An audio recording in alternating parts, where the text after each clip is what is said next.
Rock Duck. Stephen Job, the story of the man that invented the cure for cancer. Stephen was born in a rural little town, just as common like all little rural towns, with a little main street, old brick buildings, and a lot of farm families scattered throughout the area. He went to the local high school where he gained recognition for his science projects that garnered him national fame, even all the way up to being able to meet the President of the United States.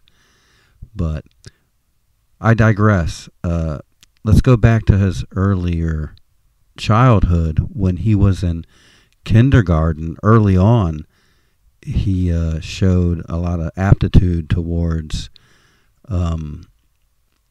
organization, and not only that, but at such an early age, he had really, really good people skills.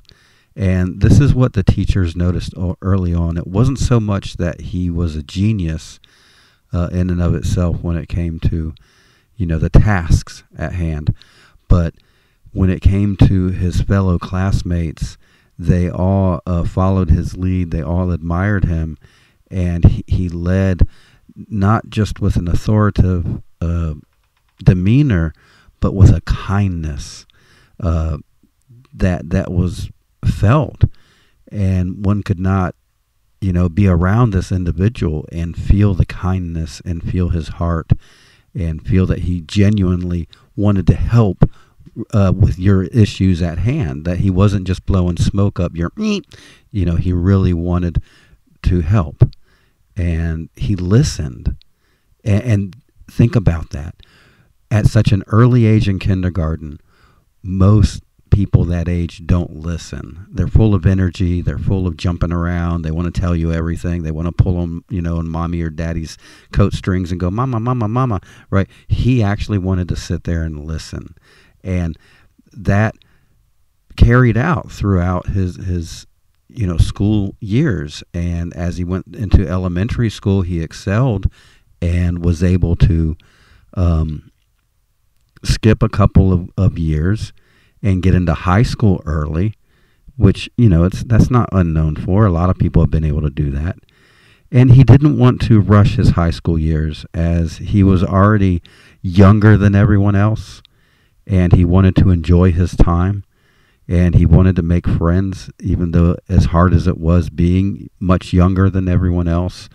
He could not do some of the things that they did, like, when his friends were getting driver's license and stuff in the same grade.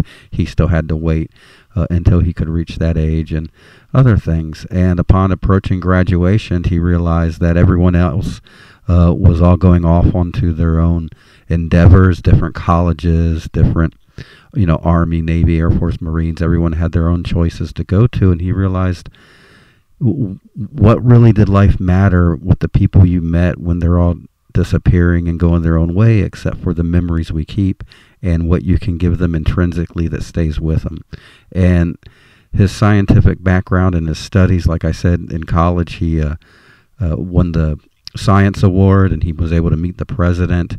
And so he decided to go, he got accepted into one of the best colleges ever, and he excelled in college, and all of his papers were prime papers that became the highlights, and every doctor was reading it, and every student across the nation, but even in other nations, as he was breaking new ground in so much new areas. And this is when he stumbled upon the cure for cancer. And this was a miracle in itself, and all praises were coming up. And he was graduating, and he was doing his paper on it, and all the research was there, the background was there, and the trial studies were well underway and had been for many years at this point. And that's when the sadness came over the whole story. Because unfortunately for Steve Job and for many others, he was never born. His mother decided to abort him when he was in her womb. She didn't see his true potential when he was just a zygote. And so this story is now null and void. The world will never have the cure for cancer given to us by Stephen Job. It may be figured out by someone else down the road. Who knows? And who knows how many countless other things that this world will not benefit from because of those others that also decided to take life prematurely.